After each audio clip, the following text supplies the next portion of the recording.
Alright, I'm going to have to get used to this whole light being on thing because it is beaming me in the eye. Let's talk Rangers. 2-0 to start the season. Last night's game. Where do I begin? First of all, I'll tell you where I'm going to begin. Plug in my phone in because I fell asleep without it plugged in last night, so I'm on a low charge. Outshot. That's fine. It's totally fine. Even on faceoffs. It's fine. We out-hit them. Even in blocks, and only one giveaway last night. Now that is the key to success, not giving away the puck. So, the skinny of this game. The Rangers dominated this entire game. All right. The only time the Rangers did not dominate throughout this game was when Jones and Schneider got stuck against the Kaprizov line, which happened like 4 or 5 times. But that's part of being the away team is you don't get to make the matchups. The home team does. The home team has the last change. They see what you put out, like, okay, I'm going to put out this. And that's just what happened. And it sucks, but it is what it is. We still won. We put up a 7-piece against Marc-Andre Fleury in the Minnesota Wild. We gave up 3 goals. And honestly, the last 2 goals were mostly for a lack of effort and caring. It was frustrating to watch because it just felt like they weren't playing for their goalie. In the third period, at parts, it almost felt like when they were 4-5-1, whatever it was, they kind of just sat back, took a chill pill, and ate it, which wasn't good. And then they responded by scoring 2 more goals. We're not going to talk negative Nancy type shit. Not during this video. Because we put up a 7-piece. Let's talk. Artemi Panarin.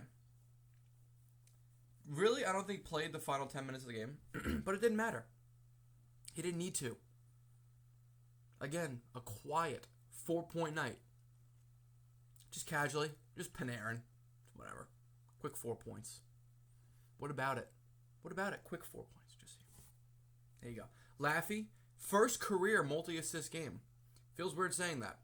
I would have never have guessed at this point in his career he has never had a multi-assist game. But he hasn't. But now he has. Vincent Trocheck finally gets his first as a Ranger. Excellent game out of Trocheck. I fucking love the way he plays. Kreider, 2 goals. He's back, baby. Gaudreau actually didn't play very bad at all last night. I thought Gaudreau actually had a pretty good game. Played a lot last night. Not sure why he played as much as he did, but he played a lot. Carpenter missed 2 wide open nets within a span of 5 seconds. But other than that, pretty good game. Won a lot of faceoffs. I like that. Capo Caco, holy fuck. All right, so far, Capo Caco is my goal of the year candidate through 2 games. So, we'll see what the next 80 games have in store. But right now, damn, Caco, that was fucking gross. Reminiscent of his Traverse City tournament goal that he also scored against the Minnesota Wild. So, that was fun. That was fun to watch. Jim Lee, VC, excellent game. 3 hits. Fucking blew somebody up there in the third period. Fucking what a game out of VC. Then he took like the Derek Brassard clapper on over Marc-Andre Fleury's glove until he snagged it. It was whatever. You know what? Dryden Hunt actually didn't look bad. Hunt did not look bad at all. But maybe not an every night thing. Just saying. Hedel. Jesus, the Ninja Hedel. Dude is just on some shit. I don't know what got into Hedel, VC, and Kako in the offseason, but like they just all look just like monsters. Just monsters. Different players than what I saw last year in the regular season. Revo stuck up for his boy Keandre.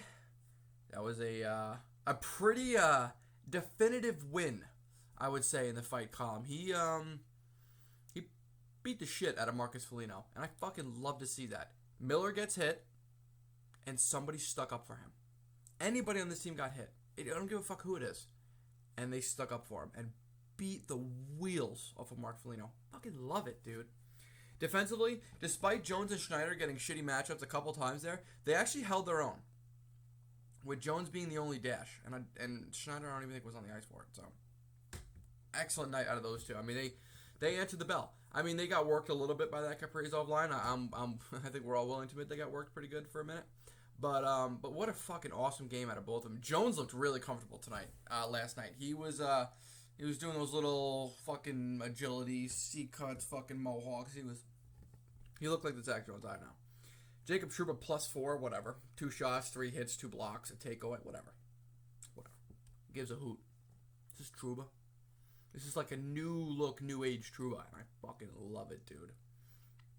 Foxy, a goal and assist, 2 points, back to a point-a-game player like we all expected him to be. Stud last night, just snapping it around. Probably could have had a few more points. 6 shots on net, Jesus. Ryan Lindgren, the only Ranger with a giveaway. 2 minor penalties. You kind of hate to see it, but he had a pretty good game overall. He's just solid. Just solid. And K'Andre Miller's K'Andre Miller.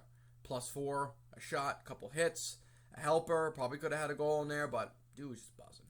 Dude was just fucking flying out there. I love why it's actually crazy because, you know, it's weird watching a young Rangers team, right? I've been watching the Rangers since 2000, the 05-06. Was that my first time watching? Was that my first? Yeah, 05-06. It was the year after the lockout. That's when I was old enough to actually comprehend what was happening in front of me. And ever since then, I've just been watching these middle-aged tweener Rangers teams. I've never watched, and most of us could say this, we've never really watched a young Rangers team continue to develop. And where we have, let's see, Miller, Fox, Lindgren, Laffy, Hedel, Kakko, and you could even throw Zibanejad in there. Just like guys that year after year, we got, you know, started young, because Zibanejad was 23, so I'm going to count him as young. And just gradually get better. And you see the progression every season after season after season, where usually when the Rangers got somebody, when I was a kid growing up watching the Rangers, it was good and then a slow decline because these guys that we had were old as fuck and just continued to get older until we traded them or bought them out. So it's like a really nice thing here where we could watch young players continue to get better, and by them getting better, they're elevating the guys who are older who might have been declining on another team or an older Rangers team, and they're continuing to get better because the young guys below them are getting better, and they're kind of picking them up and putting them.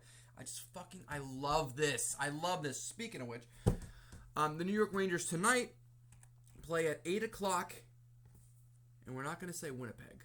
Hopefully lose a peg tonight. I thank you. 8 o'clock. No news as to who might be in or out of the lineup. There was speculation yesterday. God, I am like shedding my hair. There was speculation yesterday that Sammy Blais might be playing. He could possibly be playing, but I think after you score 7 goals, typically you don't deviate from the lineup, even though I think deviating from the lineup and putting Blais in would be the best decision. I just don't see Gallant doing it. But either way, we'll figure that all out tonight. All I know is this. The Rangers are 2-0 and are looking to go 3-0 tonight. We'll see what happens. You guys comment all your thoughts on the game. Thank you all for watching the video. For watching it, so don't make it an end. If you're interested in everything I just said, you do not need hearing aids. I still got it. I'm just fooling with you. I'll see you all tonight. Let's go Rangers.